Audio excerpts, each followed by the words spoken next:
राधे राधे दोस्तों, देवउठनी एकादशी के दिन करें ये उपाय, दूर होगी धन की कमी। कार्तिक माह की एकादशी तिथि को देवउठनी एकादशी मनाई जाती है। इस दिन भगवान विष्णु योग निद्रा से जागते हैं। मान्यता है कि इस दिन कुछ खास उपाय करने से व्यक्ति को भगवान विष्णु के साथ मां लक्ष्मी का आशीर्वाद मिलता है और जीवन में कभी धन की कमी नहीं होती है। पंचांग के अनुसार देवउठनी का व्रत कार्तिक मास में शुक्ल पक्ष की एकादशी तिथि को रखा जाता है। यह एकादशी साल भर की सभी एकादशी तिथि में से उत्तम मानी जाता है। इस दिन भगवान विष्णु 4 महीने की योग निद्रा से जागृत होते हैं। देवउठनी एकादशी तिथि के अगले दिन से ही सभी मंगल और शुभ कार्य दोबार से शुरू हो जाते हैं। इस दिन भगवान विष्णु की विधि विधान से पूजा करने से जीवन में सुख समृद्धि आती है। मान्यता है कि देवउठनी एकादशी के दिन भगवान विष्णु की पूजा करने के साथ कुछ उपायों को करने से व्यक्ति को कभी भी धन की कमी नहीं होती है। देव उठनी एकादशी पर क्या करने से आपकी धन दौलत की कमी दूर हो सकती है? देव उठनी एकादशी का व्रत तो आप सभी रखते ही होंगे, लेकिन क्या आप जानते हैं कि इस दिन क्या करें जिससे आपकी धन दौलत की कमी दूर हो सकती है? आइए जानते हैं वो उपाय क्या है जिनको अपनाने से आर्थिक तंगी से राहत मिल सकती है। कार्तिक माह की एकादशी तिथि को देवउठनी एकादशी कहा जाता है। इस दिन भगवान विष्णु अपनी निद्रा से जागते हैं। ऐसी मान्यता है कि इस दिन कुछ खास उपाय करने से व्यक्ति को भगवान विष्णु के साथ मां लक्ष्मी का आशीर्वाद मिलता है और कभी भी धन दौलत की कमी नहीं होती है। मान्यता है कि इस दिन भगवान विष्णु 4 माह तक सोने के बाद जागते हैं। इन 4 महीनों में भगवान विष्णु के सोने या कहें देव शयन के कारण सभी प्रकार के मांगलिक कार्य वर्जित होते हैं। देवउठनी एकादशी तिथि वैदिक पंचांग के अनुसार इस साल कार्तिक मास शुक्ल पक्ष की एकादशी तिथि की शुरुआत 11 नवंबर 2024 की शाम 6:46 पर शुरू होगी। वही तिथि का समापन 12 नवंबर 2024 को शाम 4:04 पर होगा। उदया तिथि के अनुसार देवउठनी एकादशी का व्रत मंगलवार 12 नवंबर को रखा जाएगा। वही इसका पारण 13 नवंबर को सुबह 6:52 बजे से 8:51 बजे के बीच किया जाएगा। देवउठनी एकादशी की पूजन विधि। देवोत्थान एकादशी के दिन सुबह सुबह सूर्योदय से पहले उठकर स्नान आदि कर लेना चाहिए। इसके बाद गन्ने का मंडप बनाएं और बीच में चौक बनाएं। चौक के मध्य में भगवान विष्णु का चित्र या मूर्ति रखें। इसके साथ ही चौक से भगवान के चरण चिन्ह बनाए जाते हैं जो ढककर रखने चाहिए। भगवान को गन्ना, सिंगाड़ा और पीले फल मिठाई अर्पित किया जाता है। इसके साथ ही भगवान को पीली मिठाई करें। इसके बाद घी का एक दीपक जलाएं और इसे रात भर जलने दें। यहीं पर बैठकर विष्णु पुराण और व्रत कथा सुने।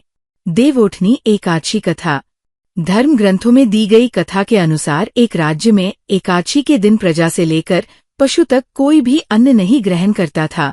एक दिन भगवान विष्णु ने राजा की परीक्षा लेने की सोची और सुंदरी भेष बनाकर सड़क किनारे बैठ गए। राजा की भेंट जब सुंदरी से हुई तो उन्होंने उसके यहाँ बैठने का कारण पूछा। स्त्री ने बताया कि वह बेसहारा है। राजा उसके रूप पर मोहित हो गए और बोले कि तुम रानी बनकर मेरे साथ महल चलो।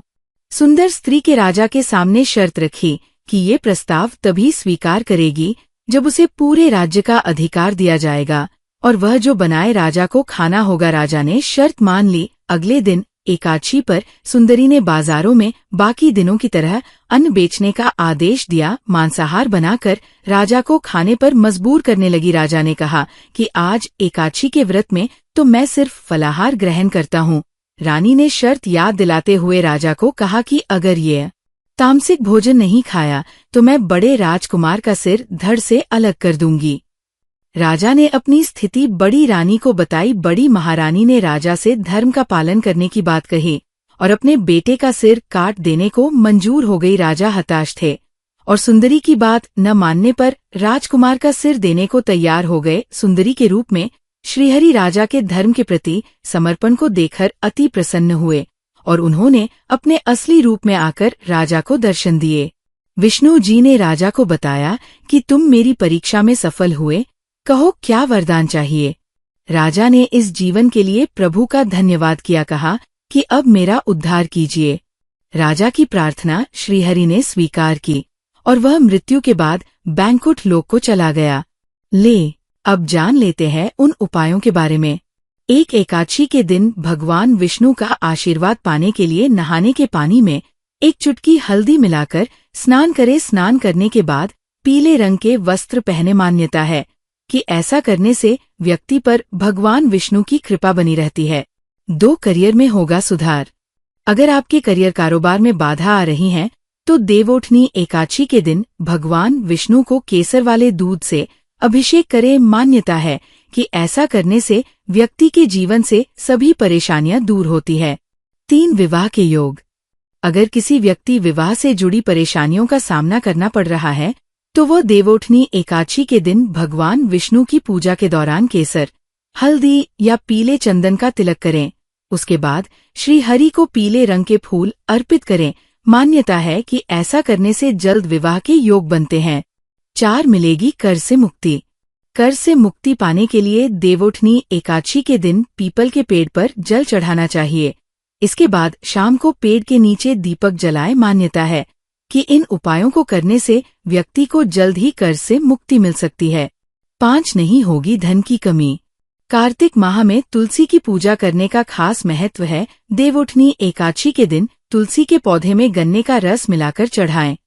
इसके बाद देसी घी का दीपक जलाकर तुलसी माता की आरती करें। मान्यता है कि ऐसा करने से व्यक्ति को कभी धन की कमी नहीं होती और जीवन से सभी कष्ट भी दूर। वीडियो अच्छा लगा हो तो वीडियो को लाइक करे और चैनल को सब्सक्राइब भी कर ले।